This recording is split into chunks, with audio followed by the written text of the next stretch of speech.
Okay, the last part of testing difference in proportion. So now that you've calculated the value of the p-value, we have to be able to interpret that p-value and make decisions based off of that p-value. So this language is really, really, really nitpicky, and unfortunately it's the same language we're going to use for like multiple chapters.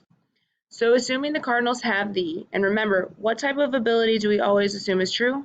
We always assume innocent until proven guilty. So we always assume the same ability.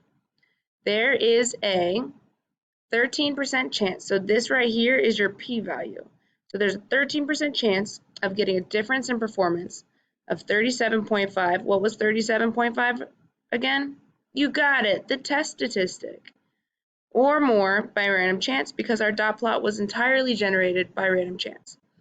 So when you're filling out, let's say we have a fill in the blank, or you're asked to interpret, we have, assuming that the Cardinals have the same ability, remember that you always want to include the subject you're talking about. There's a 13% chance, there's a p-value percent chance of getting the difference in performance of 37.5 or more by random chance. Read over this, make sure you write this in your notes, because this is the same language that we're going to use for multiple units. After that, we can talk about making a correct conclusion. So we have two different ranges to determine if your p-value is statistically significant or not. So if your p-value is small, that means your p-value is less than 0.05. That's statistically significant. It's a big deal to not get a lot of random chance. So just like before when we said in Unit 1, if we said that the performance was not simulated by random chance, then the ability changed. This is very similar, but now we're saying, okay, it's okay to have a little bit of random chance, but if it's less than 0.05, that's a big deal. That's statistically significant.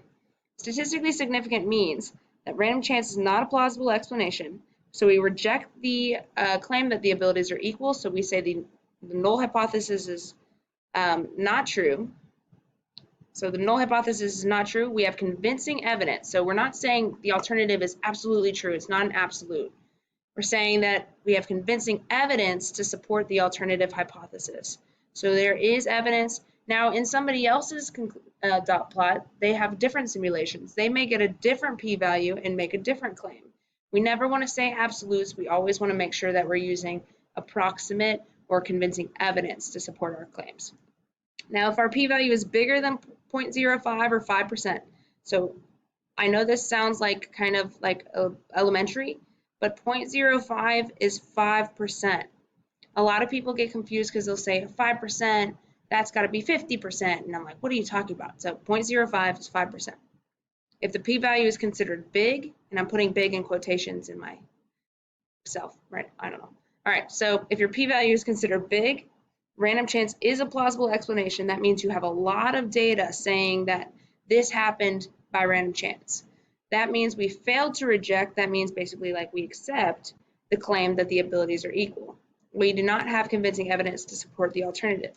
So if the p-value is large, then the alternative hypothesis is rejected, and we have evidence of the null hypothesis.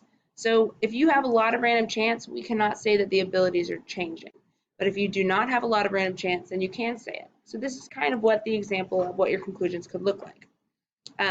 Your p-value is 0.02, for example. 0.02 is less than 0.05. 2% is less than 5%. So since our p-value is small, random chance is not a plausible explanation. Therefore, I have convincing evidence that the Cardinals have a greater ability to win at home than on the road. So again, this states that the null was rejected, and we have evidence of the alternative. Now, if the p-value is 0.27, 0.27 is 27%. That's greater than 5%. So that means our p-value is big. Random chance is a plausible explanation. We've got a lot of dots, a lot of data. I have convincing evidence that the Cardinals have the same ability to win at home than on the road. So the null hypothesis, null hypothesis is accepted this time. The alternative hypothesis is rejected. So think about the calculation where we found 13% as the p-value. What would your conclusion look like? Is your p-value big or small? Do you have random chance or null? And then which hypothesis do you have evidence for? Give it a try.